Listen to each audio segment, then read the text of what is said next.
Right, let's dive right in. June 13th, 2025. Hmm. Picture this. The skies over the Middle East are suddenly, well, anything but quiet. Yeah. We saw a massive, swift military operation unfold, hundreds of aircraft in the air. Right. This wasn't routine. This was a major dramatic escalation Yeah. in the long simmering tensions between Israel and Iran. It absolutely was a moment that immediately shifted the ground under everyone's feet in the region, and, its tremors were felt globally. Absolutely. Yeah. And that's exactly why we're doing this deep dive. We've got this stack of material articles, research notes, all zeroing in on what happened that day and the immediate aftermath. Mm-hmm. Our goal here is to take all of that and figure out the core of it. Yeah. What actually went down? Why does it matter? What's driving it? And importantly, why this isn't just something happening over there. Right, how it connects back. It has tangible effects that could land right on your doorstep. Kicking this off, then, the sheer scale of that Israeli operation, the codename we heard was Rising Lion. Right, it's Mentioning line. Yeah. The information points to over 200 fighter jets and drones being involved in that June 13th strike. 200 aircraft. That's a significant deployment. And the targets, well, they weren't random, were they? Not at all. The details point to specific key sites being hit, including the Natanz uranium enrichment plant. A major facility for Iran, obviously. Hugely important. And military bases right in the capital, Tehran. Across Iran, we saw strikes on, 15 locations in total? 15 locations.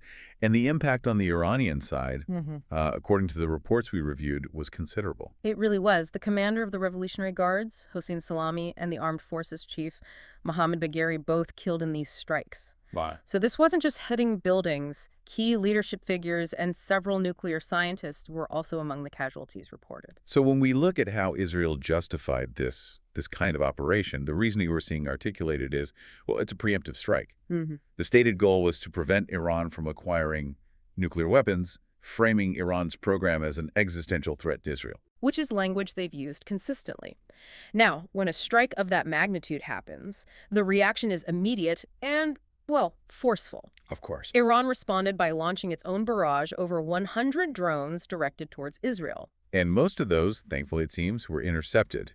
Israel's Iron Dome missile defense system played a critical role, taking down the vast majority. It did, but as the reports indicate, not all of them were stopped. Some did get through. Right. And tragically resulted in civilian casualties on the ground in Israel. So to understand the immediate fuse that was lit just before this exchange, we need to look at what happened the day before the strikes, June 12th, 2025. Yeah, that context is crucial. The International Atomic Energy Agency, the IAEA, the UN nuclear watchdog, had just issued a censure against Iran. A formal condemnation, basically, saying Iran wasn't cooperating with inspectors, was continuing to advance its nuclear activities. Exactly that. And Iran's reaction to that censure was, defiant. Not backing down. Yeah, quite the opposite. Instead of backing down, they publicly announced plans to build a third uranium enrichment site and stated they were upgrading their centrifuge technology, which, speeds up enrichment. So you have the international community saying, slow down, Iran effectively saying we're speeding up, and then boom, less than 48 hours later, Israel launches this massive strike. Yeah. That timing feels incredibly deliberate. It absolutely does, because layered on top of the IAEA news, these Israeli strikes occurred just 2 days before some very delicate diplomatic talks. Right, the U.S.-Iran talks. Between the U.S. and Iran, scheduled to resume in Oman on June 15th. And these weren't minor discussions. They were aimed at exploring a path towards reviving the JCPOA. The Joint Comprehensive Plan of Action, the 2015 nuclear deal. The very same deal that former U.S. President Donald Trump had pulled the United States out of back in 2018. Right. So by hitting Iran on June 13th, Israel's operation effectively, it undercut, if not entirely blew up, any immediate chance for a diplomatic breakthrough in those Oman talks. It's hard to negotiate under those circumstances. Very difficult. And what some are pointing out is that Iran itself seemed maybe caught off guard by the specific timing. Really? Yeah, reports suggested some key military commanders weren't even in secure facilities, but were reportedly at home when the strikes hit. They may not have anticipated such a large-scale attack precisely then, when diplomacy was, however tenuously, about to restart. Okay, so we've unpacked the event itself, the immediate sequence of actions. But the vital question for you listening is, why should any of this distant conflict impact your life? Why does it, hit home? Because it's not contained, is it? This situation isn't just confined to the borders of Israel or Iran. There are concrete ways these tensions and actions ripple outward and affect people globally. One of the most immediate impacts we saw was economic. Oil prices jumped dramatically. What was it, a 7% spike overnight after the strikes? That's right, 7%. And the reason for that is pretty straightforward. Iran is a major global oil producer, and some energy-related infrastructure was likely hit or threatened. Makes sense. Any instability or disruption in a major oil-producing region sends shockwaves through the energy markets. So yes, this directly connects to potentially paying more at the gas pump for you. Beyond the pump, travel was also hit. Countries like Iraq immediately closed their airspace. Yeah, flight paths got messy. Airlines had to divert flights, make rapid decisions about cancellations, leading to refunds, sure, but also major disruptions for travelers whose plans were suddenly just thrown into chaos. Then there are the fundamental nuclear stakes involved here. It's crucial to remember Iran has been enriching uranium up to 60% purity. Which is getting uncomfortably close. Very close. It brings them significantly nearer to the 90% needed for weapons-grade material for a bomb.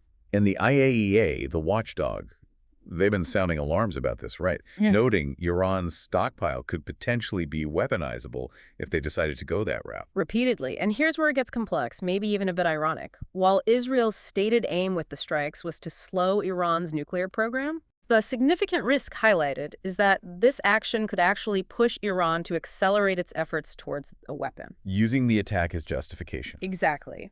Viewing it as further proof they need that deterrent. And we just cannot discuss this without acknowledging the human cost. As the reports detail, there were civilian casualties in Tehran from the Israeli strikes, and innocent lives were lost in Israel due to those incoming drones that got through.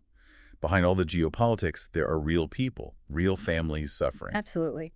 Now, looking at the international stage, the reactions were varied, but mostly reflected deep concern. We saw calls for de-escalation, for restraint, from countries like Saudi Arabia, Turkey, Russia, the United Nations, too. The U.S. position, though, particularly with President Trump back in office since January, that presented a notable contrast. It did. While he insisted the U.S. wasn't directly involved in the planning or execution, he publicly characterized the strikes as necessary for self-defense for Israel, and even hinted there could be more to come. Which is strong language. Did everyone in the U.S. government agree? Not entirely. We saw different perspectives. For instance, Senator Jack Reed voiced concerns, calling Israel's actions reckless and warning about the increased risk to American military personnel stationed in the region. So some internal debate there.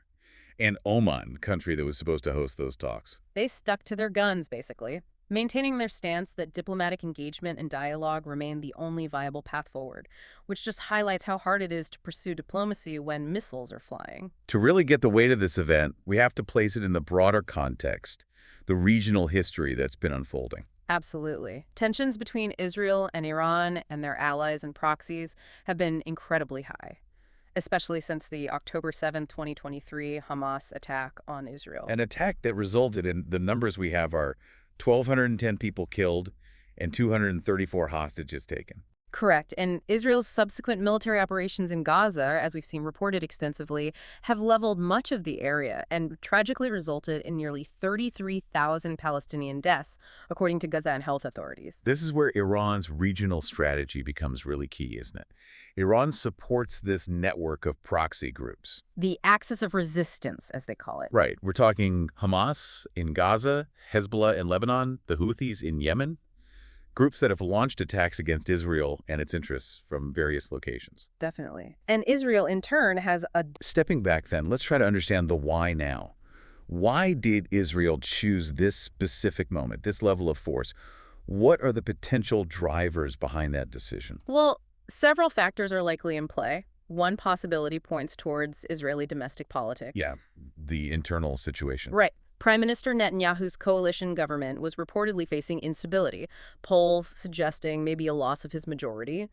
Sometimes major military action can, unfortunately, unify a country and shore up political support, at least for a while. A rally around the flag effect. What else? Another significant factor presented is just the deeply held belief within Israel's leadership that Iran getting nuclear weapons is a genuine, immediate existential threat. Something they simply cannot allow. Correct. A threat that overrides other considerations, even diplomatic ones. Which ties into another potential reason, maybe a distrust of diplomacy itself. especially any attempt of the U.S. administration to revive that JCPOA deal. That's certainly possible. The strike could be seen as an attempt to preempt or derail a deal they saw as unfavorable or insufficient, a way of taking matters into their own hands. Or maybe just a very loud message directly to Iran, a demonstration of capability, of resolve, showing Israel's willing to take major action if its red lines are crossed. All plausible motivations and likely a combination of factors.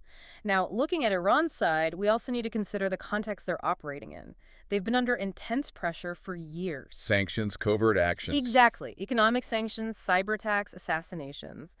And the Natanz facility, beyond its technical role, it's become a potent symbol for them. Of national pride, technological achievement. Right. And regional standing. So hitting it hits more than just centrifuges. And losing senior figures like Salami and Bagheri, plus nuclear scientists. Yeah. That has to be a significant blow. Undoubtedly, a blow to their military and scientific establishment. But we also need to remember Iran's history and culture. It's a country of, 91 million people? Huge population. With a strong sense of national identity, a history of resilience.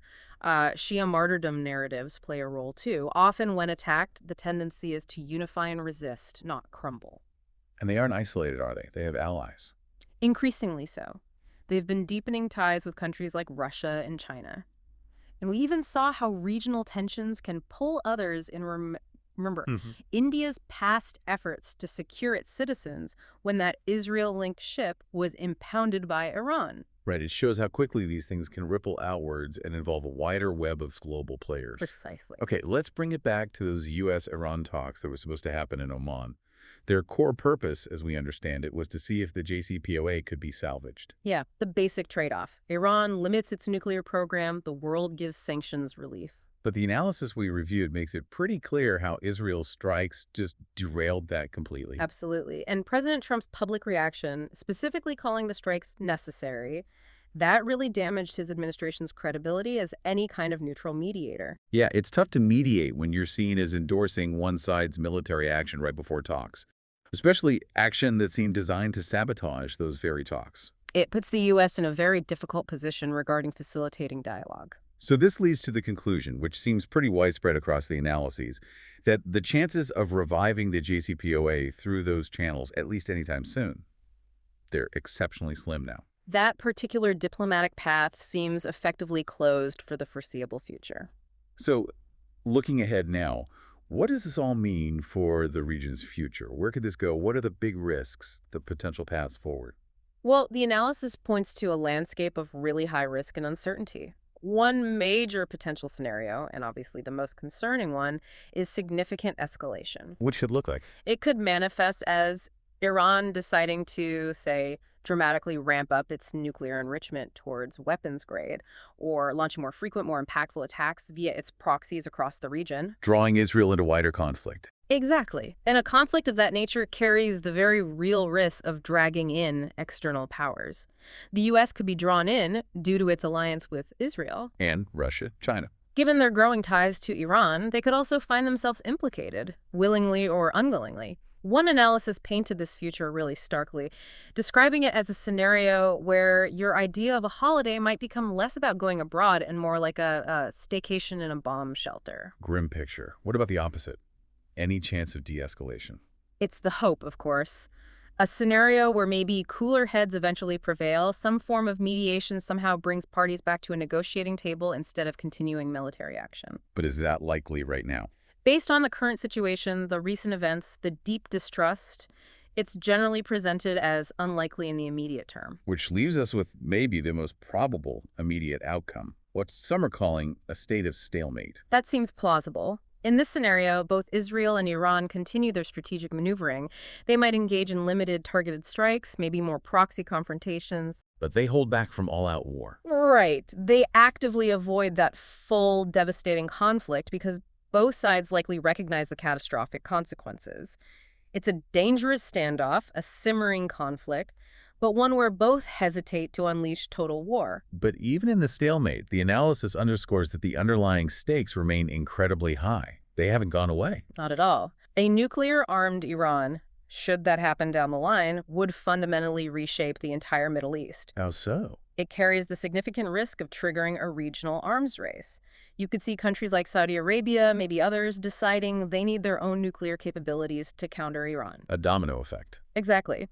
And that's a scenario that analysts across the board agree would massively increase global instability.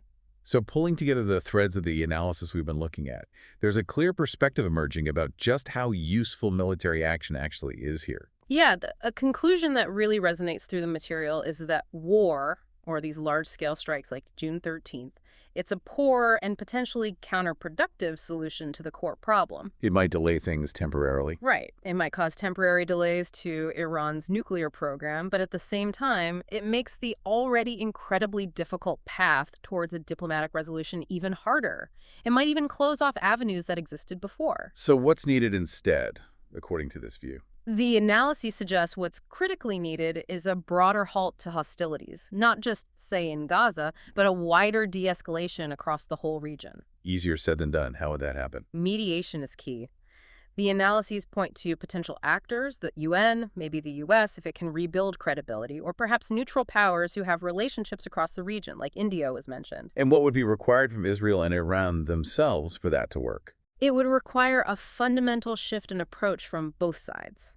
Israel, according to this view, needs to recognize that striking facilities or figures won't make Iran's nuclear knowledge or its regional influence just disappear. Iran. Iran needs to cease its financial and material support for the proxy groups that are actively destabilizing the region and just fueling this cycle of violence. So it's a call for both sides to move beyond these immediate tactical strikes and proxy fights toward more strategic understanding. Exactly. Recognizing the limits of military solutions and the absolute necessity, however difficult it seems right now, of finding a more sustainable path. So there you have it, a really complex, deeply interconnected situation where actions taken thousands of miles away have very direct implications for your daily life. From the price you pay to fill up your car to the disruption of your travel plans, this isn't just abstract news from faraway places. Geopolitics is fundamentally real, and understanding these dynamics, paying attention to what's unfolding, it isn't just about being informed for its own sake. It's more than that. In a world where problems don't respect national borders or geographical distance, staying aware of these conflicts and their potential ripple effects is, well, in its own way, it's a form of preparedness.